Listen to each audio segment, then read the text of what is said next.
राधे राधे गुरुदेव भगवान। गुरुदेव भगवान, मेरे निर्णय हमेशा गलत हो जाते हैं। मैं कितना भी अच्छा सोचकर निर्णय लेता हूँ, मुझे उसका परिणाम प्रतिकूल ही प्राप्त होता है। जैसे? अपने व्यक्तिगत जीवन के लिए भी कोई जैसे अपने लाभ के लिए भी अगर कुछ काम करें, किसी को नुकसान ना हो, अपना लाभ अपना ऐसा सब कोई प्रयास करता है। लेकिन वो भी उल्टा ही हो जाता है। हैं? उल्टा हो जाता है। हाँ, तो कोई न कोई कर्म का प्रारब्ध का ऐसा टांग मारता है जो हमें सुख ना मिलने दे। पक्का समझना। नहीं, कोई-कोई ऐसे हैं कि बिना प्रयास के अरबपति घर में जन्मे हैं और बिल्कुल ना उतनी बुद्धि है और ना उतने उनके कोई कर्म है इस जन्म में और ऐसा सुख भोग रहे हैं कि आप देख लो।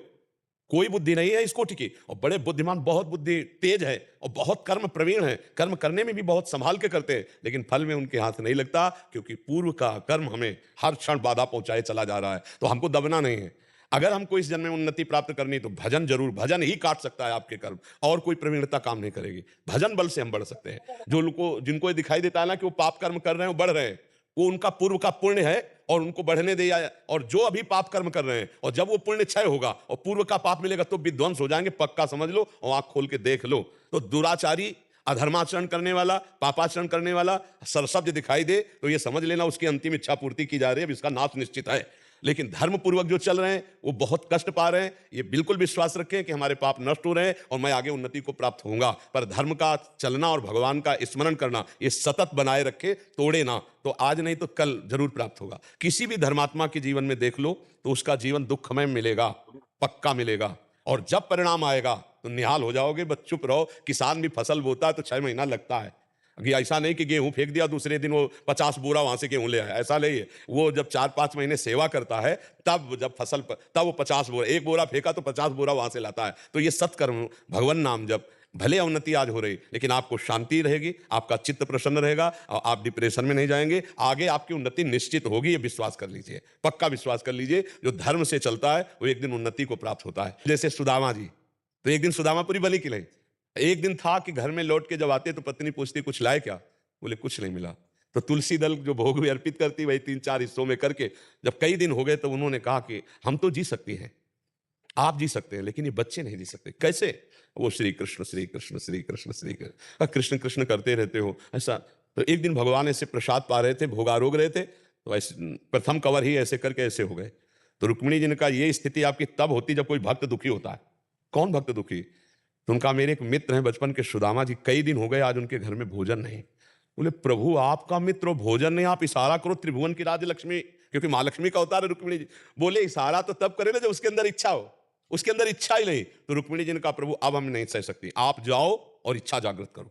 तो उनका उसके हृदय में तो नहीं जागृत कर सकता। सुदामा इतना निष्काम भक्त है कि उसके हृदय में इच्छा जागृत नहीं कर सकता, उनकी पत्नी के हृदय में इच्छा जागृत कर सकता।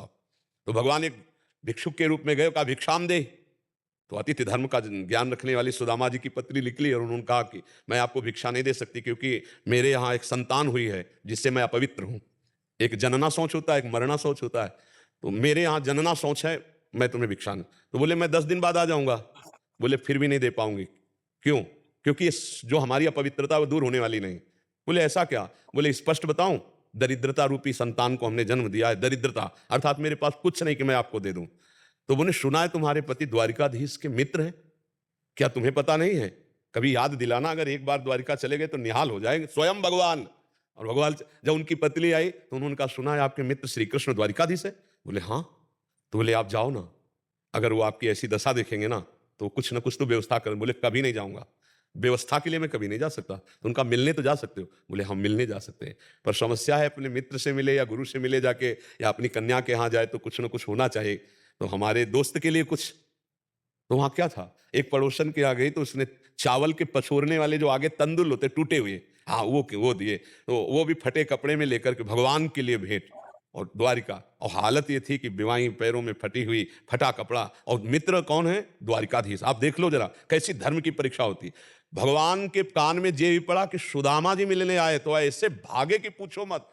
सबके होश उड़ गए कि ब्रह्मा जी और शंकर जी यहाँ आते हैं तो उनको भी इंतजार करना पड़ता है, लेकिन एक शब्द सुना सुदामा जी आए तो बावरे होकर भगवान भाग पड़े और ऐसे जाकर हृदय से लगे और रुक्मिणी जी के पलंग में आकर भगवान ले बैठा ला रुक्मिणी जी और आप स्वयं चरण धोए भगवान की। देखो भक्त के चरण, पग चापू और सेज बिछाऊं, नौकर बनू हजाम, हाकू बैल बनो गडवारो, बिना